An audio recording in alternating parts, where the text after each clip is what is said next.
I came home 3 days early from a conference in Denver. My flight got canceled, then rebooked, and I didn't bother calling ahead. I wanted to surprise my family. The house was dark when I pulled into the driveway. Every light off except one. The kitchen window glowed yellow at midnight. I opened the front door quietly.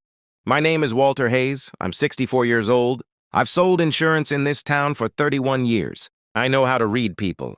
I know when something is wrong before anyone says a word. And something was wrong the moment I stepped inside.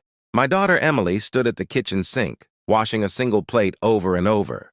She's 17. She should have been asleep hours ago. The house smelled like nothing had been cooked in days. Emily? She jumped like I'd fired a gun.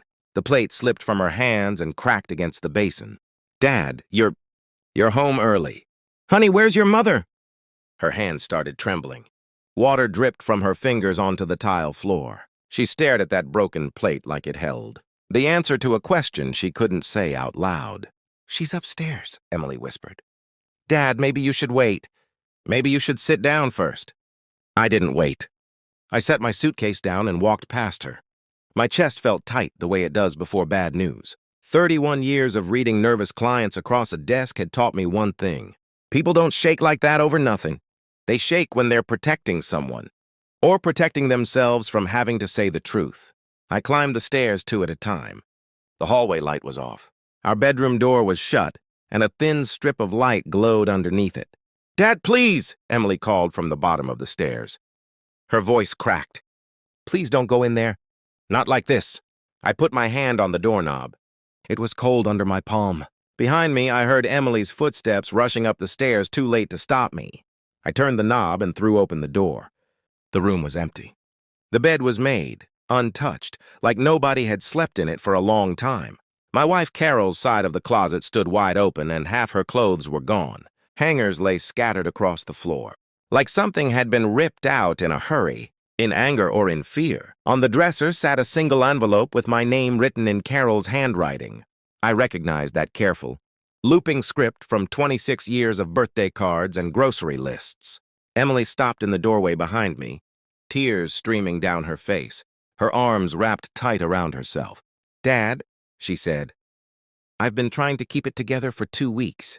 I didn't want you to find out like this. I didn't know how to tell you. I turned to look at my daughter.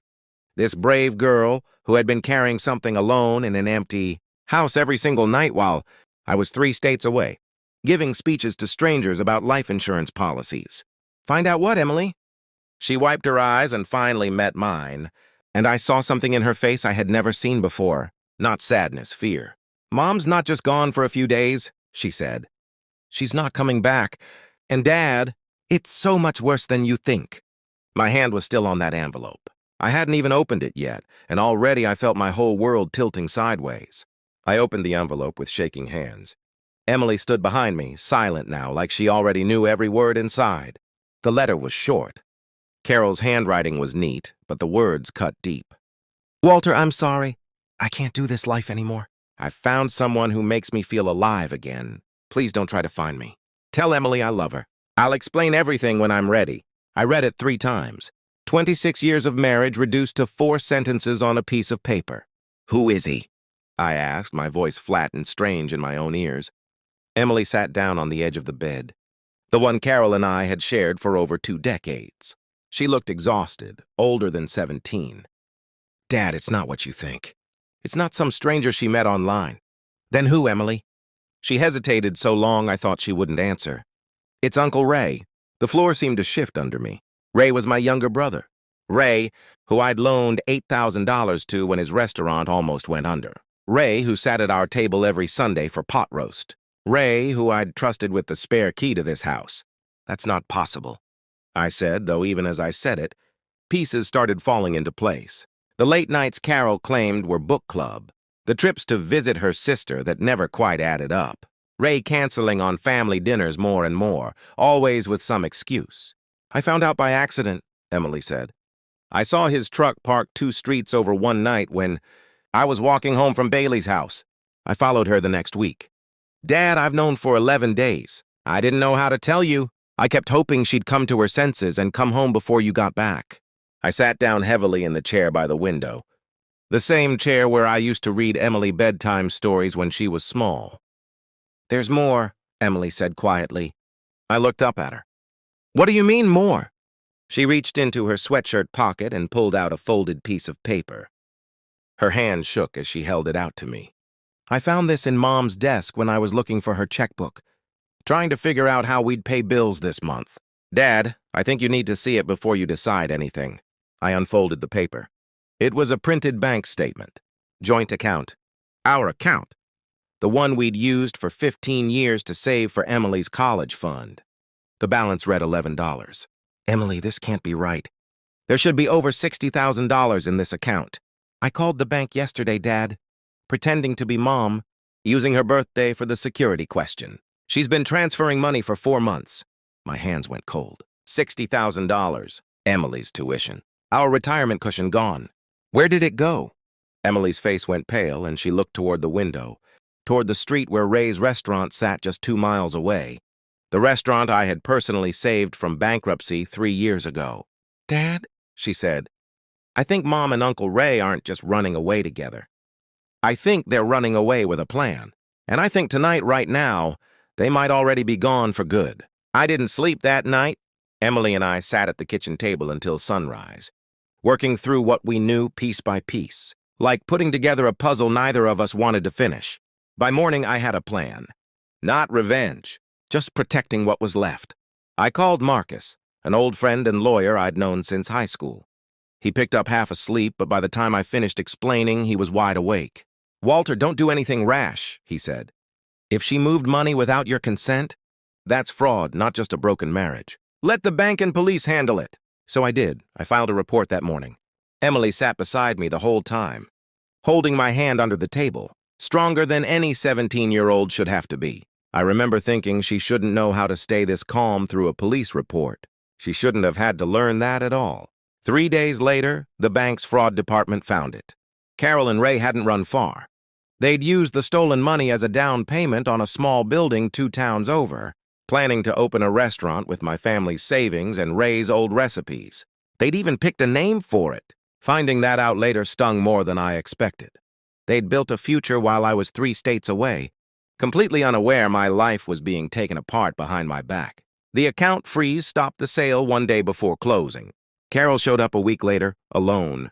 She looked tired, thinner, her eyes red-rimmed like she hadn't slept either. When she saw Emily through the screen door, something in her face broke. "Walter, I can explain," she started. "You don't need to explain to me," I said. "You need to explain to a judge why you drained our daughter's college fund." She cried. She begged. She said she'd lost herself somewhere in the last few years, that the house had started to feel like a museum instead of a home, that Ray made her feel young again, that she never meant to hurt Emily. I believed some of it, not all of it. 31 years of selling insurance to grieving widows and nervous. Young parents taught me one thing. People show their true character in crisis, not comfort. Carol had shown me hers, and no amount of tears on that porch could undo it. The divorce took 8 months. Marcus made sure every dollar came back, plus damages for the fraud. Ray lost the restaurant lease. Carol left him within the year, once the money and the excitement ran out. Some people chase a feeling, not a person. I think that's what happened there. Emily got her college fund restored, every penny. She started at State University that fall, studying to become a family law attorney. Over pancakes one quiet Sunday morning, she told me that watching me handle everything with patience instead of rage taught her more than any class ever could. "You could have burned it all down, Dad," she said. "You didn't." I noticed that. I sold the house eventually. Too many memories in those walls. Too many hallways that still echoed with that night. I bought a smaller place near her campus, close enough for dinner every other Sunday, the way we used to when life felt simple. I still think about that night often. The night I came home early and found my daughter alone in a dark house, protecting a secret too heavy for her young shoulders.